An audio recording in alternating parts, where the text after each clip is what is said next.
Hi friends, ನಿಮಗೆಲ್ಲ ಮತ್ತೊಂದು ವಿಡಿಯೋಗೆ ಸ್ವಾಗತ. ಫ್ರೆಂಡ್ಸ್, ಇಂದು ನಾವು ಕರ್ನಾಟಕದ ಹೆಮ್ಮೆಯ ದಕ್ಷಿಣ ಭಾರತದ ಜೀವನಾಡಿ ಎಂದೇ ಕರೆಯಲ್ಪಡುವ ಕೃಷ್ಣರಾಜ ಸಾಗರ ಅಂದರೆ KRS ಡ್ಯಾಮಿನ ರೋಚಕ ಇತಿಹಾಸವನ್ನ ತಿಳಿಯೋಣ. ಇದು ಕೇವಲ ಒಂದು ಡ್ಯಾಮ್ ಆಗಿರದೆ ಮೈಸೂರು ಸಂಸ್ಥಾನದ ಭವ್ಯ ಇತಿಹಾಸಕ್ಕೆ ಸಾಕ್ಷಿಯಾಗಿರುವ ಇಂಜಿನಿಯರಿಂಗ್ ಅದ್ಭುತ, ದೂರದೃಷ್ಟಿಯ ನಾಯಕತ್ವ, ಅಸಂಖ್ಯಾತ ಸವಾಲುಗಳು ಮತ್ತು ಅದ್ಭುತ ಸಾಧನೆಯ ಕತೆ. ಭಾರತದ ಹೆಮ್ಮೆಯ engineer Bharat Ratna sir M Visvesvaraya ಅವರ ಕನಸಿನ ಕೂಸಾಗಿ ಹಲವು ದಶಕಗಳ ಕಾಲ ಶ್ರಮ ಮತ್ತು ಯೋಜನೆಗಳ ಫಲವಾಗಿ ನಿರ್ಮಾಣವಾದ ಈ ಅಣೆಕಟ್ಟು ಕೇವಲ ನೀರಾವರಿ ಅಥವಾ ವಿದ್ಯುತ್ ಉತ್ಪಾದನೆಗೆ ಮಾತ್ರವಲ್ಲದೆ ಒಂದು ಸಮುದಾಯದ ಬದುಕನ್ನ ಹೇಗೆ ಬದಲಿಸಿತು ಎಂಬುದನ್ನ ಈ ವಿಡಿಯೋದಲ್ಲಿ ನೋಡೋಣ. KRS ಡ್ಯಾಮಿನ ಪ್ರತಿಯೊಂದು ಕಲ್ಲಿನ ಹಿಂದೆ ಅಡಗಿರುವ ಕತೆ, ಅದರ ನಿರ್ಮಾಣದ ಹಾದಿ ಮತ್ತು ಇಂದಿಗೂ ಅದು ಹೇಗೆ ನಮ್ಮ ಜೀವನದ ಅವಿಭಾಜ್ಯ ಅಂಗವಾಗಿದೆ ಎಂಬುದನ್ನು ತಿಳಿಯೋಣ. ಫ್ರೆಂಡ್ಸ್, ಕೃಷ್ಣರಾಜ ಸಾಗರ ಅಂದರೆ KRS ಅಣೆಕಟ್ಟು ಕರ್ನಾಟಕದ ಮಂಡ್ಯ ಜಿಲ್ಲೆಯಲ್ಲಿ ಕಾವೇರಿ ನದಿಗೆ ಅಡ್ಡಲಾಗಿ ನಿರ್ಮಿಸಲಾದ ಒಂದು ಬೃಹತ್ ಜಲಾಶಯ.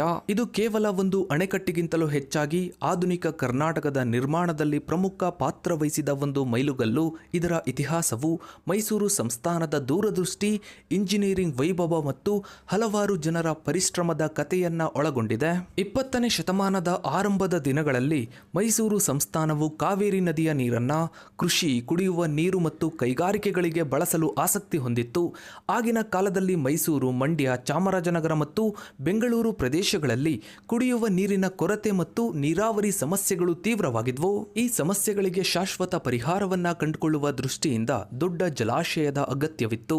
ಅಲ್ಲದೆ ಶಿವನ ಸಮುದ್ರದಲ್ಲಿ ಜಲವಿದ್ಯುತ್ ಉತ್ಪಾದನೆಗೆ ನೀರಿನ ಹರಿವನ್ನ ನಿಯಂತ್ರಿಸುವುದು ಸಹ ಅನಿವಾರ್ಯವಾಗಿತ್ತು. ಇದು ಭಾರತದ ಮೊದಲ ಜಲವಿದ್ಯುತ್ ಕೇಂದ್ರ. KRS ಅಣೆಕಟ್ಟು ನಾಲ್ವಡಿ ಕೃಷ್ಣರಾಜ ಒಡೆಯರ್ ಅವರ ಕನಸಿನ ಕೂಸಾಗಿತ್ತು. ಮೈಸೂರು ಸಂಸ್ಥಾನದ ಅಭಿವೃದ್ಧಿಗಾಗಿ ಅವರು ಅನೇಕ ದೂರದೃಷ್ಟಿಯ ಯೋಜನೆಗಳನ್ನು ಕೈಗೊಂಡಿದ್ರು. ಅವುಗಳಲ್ಲಿ KRS ಪ್ರಮುಖವಾದದ್ದು. ಅವರ ಆಳ್ವಿಕೆಯಲ್ಲೇ ಅಣೆಕಟ್ಟಿನ ಕೆಲಸ ಪೂರ್ಣಗೊಂಡಿತ್ತು. ಹೌದು ಫ್ರೆಂಡ್ಸ್, ನಾಲ್ವಡಿ ಕೃಷ್ಣರಾಜ ಒಡೆಯರ್ ಮೈಸೂರಿನ ಆಧುನಿಕ ವಾಸ್ತುಶಿಲ್ಪಿ ಮತ್ತು KRS ಅಣೆಕಟ್ಟಿನ ಕನಸುಗಾರ. ಮೈಸೂರು ಸಂಸ್ಥಾನದ ಮಹಾರಾಜರಾದ ನಾಲ್ವಡಿ ಕೃಷ್ಣರಾಜ ಒಡೆಯರ್ ಅವರು ತಮ್ಮ ದೂರದೃಷ್ಟಿ ಮತ್ತು ಜನಪರ ಆಡಳಿತದಿಂದಾಗಿ ರಾಜಶ್ರೀ ಎಂದೇ ಖ್ಯಾತಿಯನ್ನ ಪಡೆದಿದ್ರು. ಅವರ ಆಳ್ವಿಕೆಯ ಅವಧಿಯನ್ನ ಮೈಸೂರು ಸಂಸ್ಥಾನದ ಸುವರ್ಣ ಯುಗ ಎಂದು ಬಣ್ಣಿಸಲಾಗಿದೆ. KRS ಅಣೆಕಟ್ಟಿನ ನಿರ್ಮಾಣವು ಅವರ ಅತ್ಯಂತ ಮಹತ್ವದ ಯೋಜನೆಗಳಲ್ಲಿ ಒಂದಾಗಿತ್ತು. ಇದು ಕೇವಲ ಒಂದು ಅಣೆಕಟ್ಟಿಗಿಂತ ಹೆಚ್ಚಾಗಿ ಆಧುನಿಕ ಕರ್ನಾಟಕದ ನಿರ್ಮಾಣಕ್ಕೆ ಅಡಿಪಾಯ ಹಾಕಿದ ಒಂದು ಮಹತ್ವಾಕಾಂಕ್ಷೆಯ ಯೋಜನೆಯಾಗಿತ್ತು.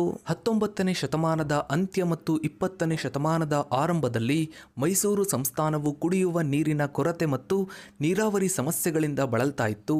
ಈ ಸಮಸ್ಯೆಗಳಿಗೆ ಪರಿಹರಿಸಲು ಮತ್ತು ಕೃಷಿ, ಕೈಗಾರಿಕೆ, ಕುಡಿಯುವ ನೀರು ಹಾಗೂ ವಿದ್ಯುತ್ ಉತ್ಪಾದನೆಗೆ ಕಾವೇರಿ ನದಿ ನೀರನ್ನ ಸಮರ್ಥವಾಗಿ ಬಳಸಿಕೊಳ್ಳುವ ಅಗತ್ಯವಿತ್ತು. ಈ ದೂರದೃಷ್ಟಿಯನ್ನ ಮನಗಂಡ ನಾಲ್ವಡಿ ಕೃಷ್ಣರಾಜ ಒಡೆಯರ್ ಅವರು ಒಂದು ಬೃಹತ್ ಜಲಾಶಯವನ್ನ ನಿರ್ಮಿಸಲು ಕನಸು ಕಂಡ್ರು.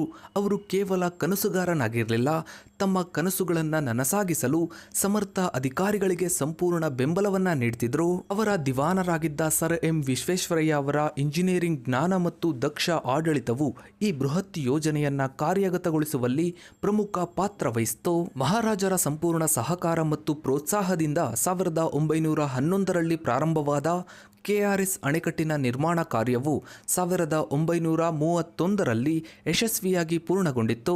ಅಣೆಕಟ್ಟಿನ ವಿನ್ಯಾಸ, ನಿರ್ಮಾಣ ಮತ್ತು ಅನುಷ್ಠಾನದಲ್ಲಿ ವಿಶ್ವೇಶ್ವರಯ್ಯ ಅವರ ಪಾತ್ರ ನಿರ್ಣಾಯಕವಾಗಿತ್ತು. ಅವರ ಅಸಾಧಾರಣ ಇಂಜಿನಿಯರಿಂಗ್ ಜ್ಞಾನ ಮತ್ತು ದಕ್ಷ ಆಡಳಿತದಿಂದಾಗಿ ಈ ಬೃಹತ್ ಯೋಜನೆ ಕಾರ್ಯಗತವಾಯಿತು. ಅವರನ್ನ ಆಧುನಿಕ ಮೈಸೂರಿನ ನಿರ್ಮಾತೃ ಎಂದೇ ಕರೆಯಲಾಯಿತು.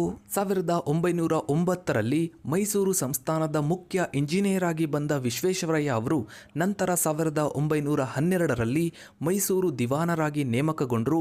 KRS ಅಣೆಕಟ್ಟು ನಿರ್ಮಾಣ ಕಾರ್ಯವು ಅವರು ಬರುವ ಮುಂಚೆಯೇ ಆರಂಭಗೊಂಡಿದ್ರು. ಅವರ ದಕ್ಷ ನಾಯಕತ್ವ ಮತ್ತು ತಾಂತ್ರಿಕ ಜ್ಞಾನದಿಂದಾಗಿ ಯೋಜನೆಗೆ ಹೊಸ ಚಾಲನೆ ಸಿಕ್ಕಿತ್ತು.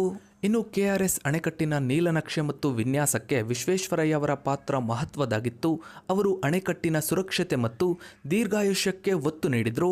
ಅಣೆಕಟ್ಟಿನಲ್ಲಿ ಸ್ವಯಂಚಾಲಿತ ಗೇಟ್ಗಳನ್ನು ಅಳವಡಿಸಿದ ಮೊದಲ ಕೆಲವು ಅಣೆಕಟ್ಟುಗಳಲ್ಲಿ ಇದೂ ಒಂದಾಗಿತ್ತು. ಈ ತಂತ್ರಜ್ಞಾನವು ನೀರಿನ ಮಟ್ಟ ಹೆಚ್ಚಾದಂತೆ ಗೇಟ್ಗಳು ಸ್ವಯಂಚಾಲಿತವಾಗಿ ತೆರೆದುಕೊಳ್ಳುವಂತೆ ಮಾಡಿ, ಅಂದರೆ ಆಟೋಮೆಟಿಕ್ ಆಗಿ ಓಪನ್ ಆಗುವಂತೆ ಮಾಡಿ ಅಣೆಕಟ್ಟಿನ ಸುರಕ್ಷತೆಯನ್ನು ಖಾತ್ರಿಪಡಿಸುತ್ತದೆ. ಇದು ಅಂದಿನ ಕಾಲಕ್ಕೆ ಅತ್ಯಾಧುನಿಕ ತಂತ್ರಜ್ಞಾನವಾಗಿತ್ತು. ಈ ಬೃಹತ್ ಯೋಜನೆಯನ್ನ ಕಾರ್ಯಗತಗೊಳಿಸಲು ಅಪಾರ ಪ್ರಮಾಣದ ಸಂಪನ್ಮೂಲಗಳು ಮತ್ತು ದಕ್ಷ ಆಡಳಿತದ ಅಗತ್ಯವಿತ್ತು.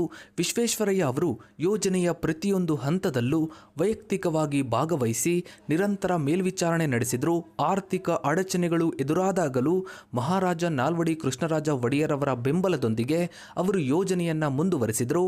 ಅಣೆಕಟ್ಟಿನ ನಿರ್ಮಾಣಕ್ಕೆ ಸುಣ್ಣದ ಕಲ್ಲು ಮತ್ತು ಸುರ್ಕಿ ಗಾರಿಯನ್ನ ಬಳಸಲಾಯಿತು. ಇದು ಸ್ಥಳೀಯವಾಗಿ ಲಭ್ಯವಿರುವ ಸಂಪನ್ಮೂಲಗಳನ್ನು ಬಳಸಿಕೊಂಡು ಬೃಹತ್ ಕಟ್ಟಡವನ್ನ ನಿರ್ಮಿಸುವ ಅವರ ದೂರದೃಷ್ಟಿಯನ್ನ ತೋರಿಸುತ್ತೆ. ಕೆಆರ್ಎಸ್ ಅಣೆಕಟ್ಟಿನ ಪ್ರಮುಖ ಉದ್ದೇಶ ನೀರಾವರಿ ಮತ್ತು ವಿದ್ಯುತ್ ಉತ್ಪಾದನೆ.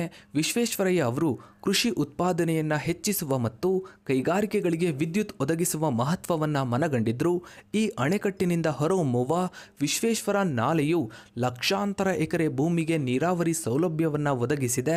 ಶಿವನ ಸಮುದ್ರ ಜಲವಿದ್ಯುತ್ ಕೇಂದ್ರಕ್ಕೆ ಈ ಅಣೆಕಟ್ಟಿನ ನೀರು ಪ್ರಮುಖ ಮೂಲವಾಗಿದೆ. ಒಟ್ಟಾರೆಯಾಗಿ ಸರ್ ಎಂ ವಿಶ್ವೇಶ್ವರಯ್ಯ ಅವರು ಕೆಆರ್ಎಸ್ ಅಣೆಕಟ್ಟಿನ ಯೋಜನೆಗೆ ತಮ್ಮ ಅಸಾಧಾರಣ ಇಂಜಿನಿಯರಿಂಗ್ ಜ್ಞಾನ, ದೂರದೃಷ್ಟಿ ಮತ್ತು ದಕ್ಷ ಆಡಳಿತವನ್ನ ನೀಡುವ ಮೂಲಕ ಅದರ ಯಶಸ್ವಿ ನಿರ್ಮಾಣದಲ್ಲಿ ನಿರ್ಣಾಯಕ ಪಾತ್ರ ವಹಿಸಿದರು. ಅದಕ್ಕಾಗಿಯೇ ಅವರನ್ನ ಆಧುನಿಕ ಮೈಸೂರಿನ ನಿರ್ಮಾತೃ ಎಂದು ಕರೆಯಲಾಗುತ್ತೆ.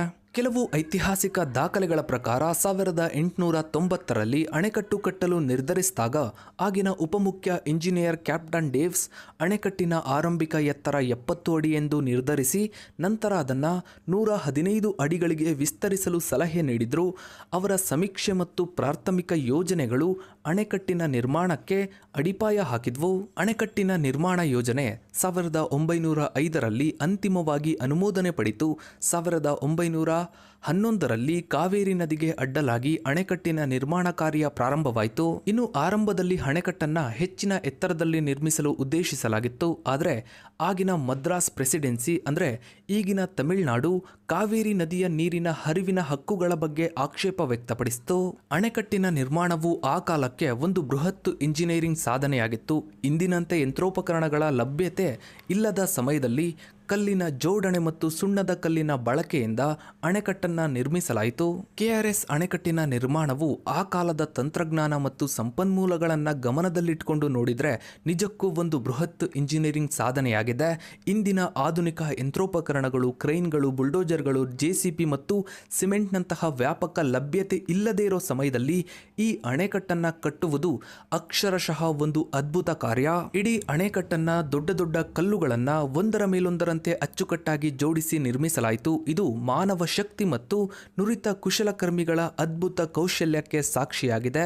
ಪ್ರತಿಯೊಂದು ಕಲ್ಲನ್ನು ನಿಖರವಾಗಿ ಕೆತ್ತಿ ಅದರ ಸ್ಥಾನದಲ್ಲಿ ಇರಿಸುವುದು ಅಪಾರ ಶ್ರಮ ಮತ್ತು ತಾಳ್ಮೆಯನ್ನ ಬಯಸುವ ಕೆಲಸವಾಗಿತ್ತು. ಸಿಮೆಂಟ್ನ ಬಳಕೆ ವ್ಯಾಪಕವಾಗಿರದ ಆ ಕಾಲದಲ್ಲಿ ಸುಣ್ಣದ ಕಲ್ಲು ಮತ್ತು ಸುರ್ಕಿ ಗಾರೆಯನ್ನ ಬಂಧಕ ವಸ್ತುವಾಗಿ ಬಳಸಲಾಯಿತು.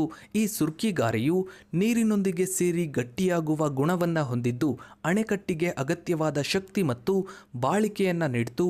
ಇದು ಸ್ಥಳೀಯವಾಗಿ ಲಭ್ಯವಿರುವ ವಸ್ತುಗಳನ್ನು ಬಳಸಿಕೊಂಡು ಒಂದು ಬೃಹತ್ ರಚನೆಯನ್ನ ನಿರ್ಮಿಸುವ ವಿಶ್ವೇಶ್ವರಯ್ಯ ಅವರ ದೂರದೃಷ್ಟಿಗೆ ಉದಾಹರಣೆಯಾಗಿದೆ. ಸುಮಾರು 10,000ಕ್ಕೂ ಹೆಚ್ಚು ಕಾರ್ಮಿಕರು ಈ ಅಣೆಕಟ್ಟಿನ ನಿರ್ಮಾಣದಲ್ಲಿ ಹಗಲಿರುಳು ದುಡಿದ್ರು. ಅವರಿಗೆ ಸೂಕ್ತ ಸೌಲಭ್ಯಗಳನ್ನು ಒದಗಿಸುವ, ಯೋಜನೆಯನ್ನು ಸಕಾಲದಲ್ಲಿ ಪೂರ್ಣಗೊಳಿಸುವುದು ಮತ್ತು ಎಲ್ಲ ವಿಭಾಗಗಳ ನಡುವೆ ಸಮನ್ವಯ ಸಾಧಿಸುವುದು ಅಂದಿನ ಕಾಲದಲ್ಲಿ ಒಂದು ದೊಡ್ಡ ಸವಾಲಾಗಿತ್ತು. ವಿಶ್ವೇಶ್ವರಯ್ಯ ಅವರ ದಕ್ಷ ಆಡಳಿತ ಮತ್ತು ಸಂಘಟನಾ ಕೌಶಲ್ಯದಿಂದ ಇದು ಸಾಧ್ಯವಾಯಿತು. ಈ ಎಲ್ಲ ಅಂಶಗಳು ಕೆಆರ್ಎಸ್ ಅಣೆಕಟ್ಟನ್ನು ಕೇವಲ ಒಂದು ಕಟ್ಟಡವಾಗಿರದೆ ಮಾನವನ ಇಚ್ಛಾಶಕ್ತಿ, ಇಂಜಿನಿಯರಿಂಗ್ ಪ್ರತಿಭೆ ಮತ್ತು ದೂರದೃಷ್ಟಿಯ ಒಂದು ಜೀವಂತ ಸ್ಮಾರಕವಾಗಿ ಮಾಡಿದೆ. ಇನ್ನು ಚಾಮುಂಡಿ ಬೆಟ್ಟದ ತಪ್ಪಲಿನಲ್ಲಿರುವ ಕಲ್ಲುಗಳನ್ನು ಕೂಡ ಬಳಸಲಾಯಿತು. ಸಾವಿರಾರು ಕಾರ್ಮಿಕರು 7 ವರ್ಷಗಳ ಕಾಲ ಹಗಲಿರುಳು ಶ್ರಮಿಸಿ ರಕ್ತ ಮತ್ತು ಬೆವರಿನಿಂದ ಈ ಅಣೆಕಟ್ಟನ್ನು ನಿರ್ಮಿಸಿದರು. ಪ್ರತಿಯೊಂದು ಕಲ್ಲಿನ ಹಿಂದೆಯೂ ಕಾರ್ಮಿಕನ ಕತೆ ಅಡಗಿದೆ ಎಂದೇ ಹೇಳಬಹುದು. ಅಣೆಕಟ್ಟಿನ ನಿರ್ಮಾಣ ಕಾರ್ಯವು 1931ರಲ್ಲಿ ಪೂರ್ಣಗೊಳ್ತು. 1932ರಲ್ಲಿ ಅಣೆಕಟ್ಟನ್ನು ಔಪಚಾರಿಕವಾಗಿ ಉದ್ಘಾಟಿಸಲಾಯಿತು. ಅಣೆಕಟ್ಟನ್ನು ಆರಂಭದಲ್ಲಿ ಕನ್ನಂಬಾಡಿ ಕಟ್ಟೆ ಎಂದು ಕರೆಯಲಾಗ್ತಿತ್ತು. ನಂತರ ಮೈಸೂರು ಮಹಾರಾಜ ನಾಲ್ವಡಿ ಕೃಷ್ಣರಾಜ ಒಡೆಯರವರ ಹೆಸರಿನಲ್ಲಿ ಇದನ್ನು ಕೃಷ್ಣರಾಜ ಸಾಗರ ಎಂದು ಮರುನಾಮಕರಣ ಮಾಡಲಾಯಿತು. ಕೆಆರ್ಎಸ್ ಅಣೆಕಟ್ಟು ಮೈಸೂರು ಮತ್ತು ಸುತ್ತಮುತ್ತಲಿನ ಪ್ರದೇಶಗಳಿಗೆ ಕುಡಿಯುವ ನೀರಿನ ಮೂಲವಾಗಿ ಕಾರ್ಯನಿರ್ವಹಿಸಿತು. ಇದು ಮಂಡ್ಯ ಜಿಲ್ಲೆಯ ವಿಶಾಲ ಪ್ರದೇಶಕ್ಕೆ ನೀರಾವರಿ ಸೌಲಭ್ಯವನ್ನು ಒದಗಿಸಿ ಕೃಷಿ ಉತ್ಪಾದನೆಯನ್ನು ಹೆಚ್ಚಿಸಿತು. ಇನ್ನು ಶಿವನ ಸಮುದ್ರದಲ್ಲಿ ಜಲವಿದ್ಯುತ್ ಉತ್ಪಾದನೆಗೆ ನೀರನ್ನು ನಿಯಂತ್ರಿಸುವ ಮೂಲಕ ಕೈಗಾರಿಕಾ ಅಭಿವೃದ್ಧಿಗೆ ಸಹಕಾರಿಯಾಯಿತು. ಇನ್ನು ಅಣೆಕಟ್ಟಿನ ಕೆಳಭಾಗದಲ್ಲಿರುವ ಬೃಂದಾವನ ಉದ್ಯಾನವನವು ಪ್ರಪಂಚದಾದ್ಯಂತ ಪ್ರವಾಸಿಗರನ್ನ ಆಕರ್ಷಿಸುವ ಪ್ರಮುಖ ಪ್ರವಾಸಿ ತಾಣವಾಗಿ ಗುರುತಿಸಲ್ಪಟ್ಟಿದೆ. ಕಾವೇರಿ ನದಿ ನೀರಿನ ಹಂಚಿಕೆ ವಿವಾದವು ಕೆಆರ್ಎಸ್ ಅಣೆಕಟ್ಟಿನ ಇತಿಹಾಸದ ಒಂದು ಅವಿಭಾಜ್ಯ ಅಂಗವಾಗಿದೆ. ಕರ್ನಾಟಕ ಮತ್ತು ತಮಿಳುನಾಡು ರಾಜ್ಯಗಳ ನಡುವೆ ಈ ನೀರಿನ ಹಂಚಿಕೆ ಕುರಿತು ದಶಕಗಳಿಂದಲೂ ಕಾನೂನು ಹೋರಾಟ ಮತ್ತು ವಿವಾದಗಳು ನಡೆದಿವೆ. ಈ ವಿವಾದಗಳು ಅಣೆಕಟ್ಟಿನ ನೀರು ಸಂಗ್ರಹಣೆ ಮತ್ತು ಬಿಡುಗಡೆಯ ಮೇಲೆ ನೇರ ಪರಿಣಾಮ ಬೀರಿವೆ. ಇನ್ನು ಸಂಕ್ಷಿಪ್ತವಾಗಿ ಕೆಆರ್ಎಸ್ ಅಣೆಕಟ್ಟು ಕೇವಲ ನೀರಾವರಿ ಯೋಜನೆ ಮಾತ್ರವಲ್ಲದೆ ಇದು ಮೈಸೂರು ಸಂಸ್ಥಾನದ ಆಧುನೀಕರಣದ ಸಂಕೇತ, ದಕ್ಷ ಇಂಜಿನಿಯರಿಂಗ್ ಮತ್ತು ದೂರದೃಷ್ಟಿಯ ಫಲಿತಾಂಶವಾಗಿದೆ. ಇದು ಕರ್ನಾಟಕದ ಜೀವನಾಡಿಯಾಗಿ ಇಂದಿಗೂ ಸಹ ಅಸಂಖ್ಯಾತ ಜನರ ಜೀವನಕ್ಕೆ ಆಧಾರವಾಗಿದೆ. ಸೊ ಫ್ರೆಂಡ್ಸ್, ಇದಾಗಿತ್ತು ಕೆಆರ್ಎಸ್ ಡ್ಯಾಮ್ನ ಇತಿಹಾಸದ ಬಗ್ಗೆ ಒಂದಿಷ್ಟು ಮಾಹಿತಿ. ವಿಡಿಯೋದ ಬಗ್ಗೆ ನಿಮ್ಮ ಅನಿಸಿಕೆ ಅಭಿಪ್ರಾಯಗಳನ್ನು ತಪ್ಪದೇ ಕಮೆಂಟ್ ಸೆಕ್ಷನಲ್ಲಿ ಕಮೆಂಟ್ ಮಾಡಿ. ಹಾಗೆ ವಿಡಿಯೋಗೊಂದು ಲೈಕ್ ಮಾಡ್ತಾ ವಿಡಿಯೋನ ಆದಷ್ಟು ಎಲ್ಲ ಕಡೆ ಶೇರ್ ಮಾಡಿ. ನೀವಿನ್ನು ನಮ್ಮ ಚಾನಲ್ಗೆ ಸಬ್ಸ್ಕ್ರೈಬ್ ಆಗಿಲ್ಲ ಅಂದರೆ ಕೆಳಗಡೆ ಕಾಣೋ ಸಬ್ಸ್ಕ್ರೈಬ್ ಬಟನ್ನ ಕ್ಲಿಕ್ ಮಾಡಿ. ಹಾಗೆ ಪಕ್ಕದಲ್ಲಿ ಕಾಣೋ ಬೆಲ್ ಐಕನ್ ಕೂಡ ಕ್ಲಿಕ್ ಮಾಡಿ. Thanks for watching.